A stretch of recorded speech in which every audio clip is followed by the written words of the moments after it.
owe my hometown a huge thank you. It influenced me in a lot of ways, and I had no idea how unique and special it was until I left. You see, I grew up in Garden City, Kansas, out in the southwest part of the state.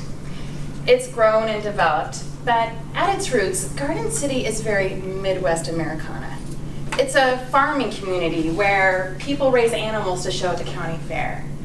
It's a place where, sure, a BMW or a Lexus, they're impressive.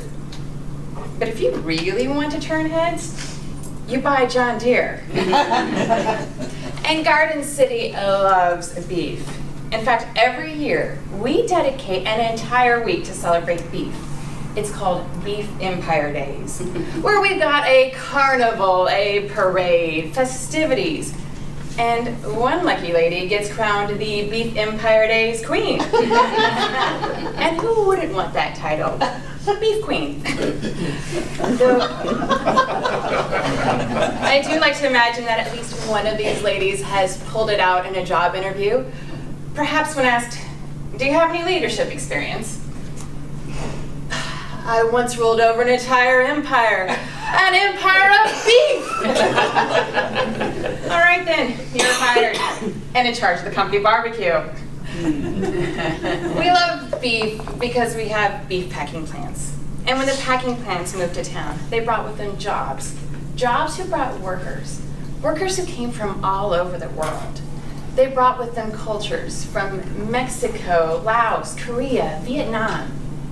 There were 11 different languages spoken in our one high school. It was this Midwest multicultural melting pot, and it was glorious. We celebrated everything. Christmas, New Year, sure. We celebrated American Independence Day and Mexican Independence Day. Tet, Cinco de Mayo. I thought these were all nationally recognized holidays. I seriously did not know any different until I went to college. It was about a week before Tet, and I asked some of my friends, "Hey, what are we gonna do to celebrate Tet?" "We don't know what you're talking about."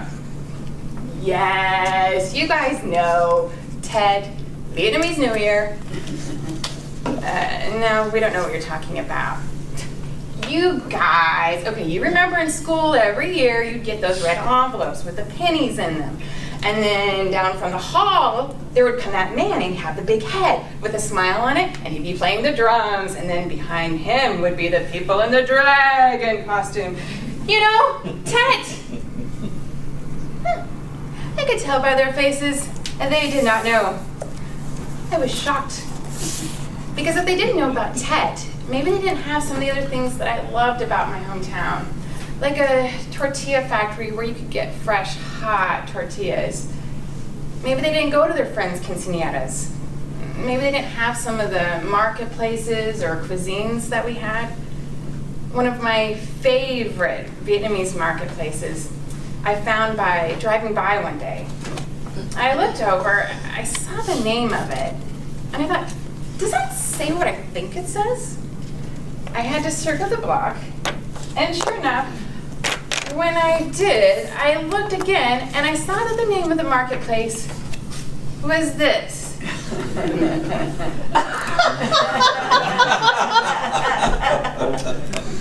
All right, market, opinion noted.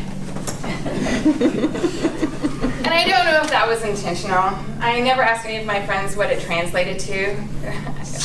In my head, I like to think that it was the "who cares" market. Of course, I had to stop into the "who cares" market because why would you not?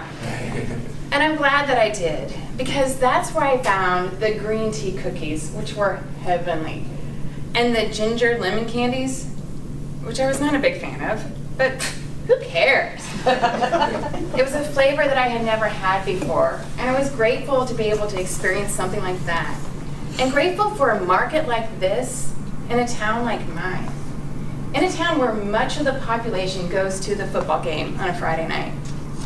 I love being from Garden City.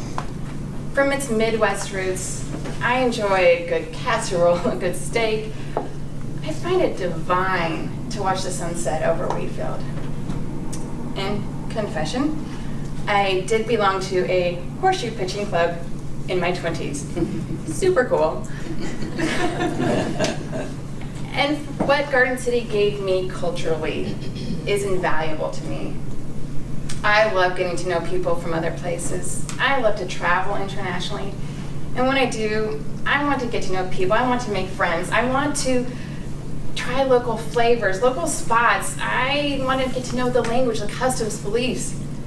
And it's not just something that I like, but to me, it feels like home.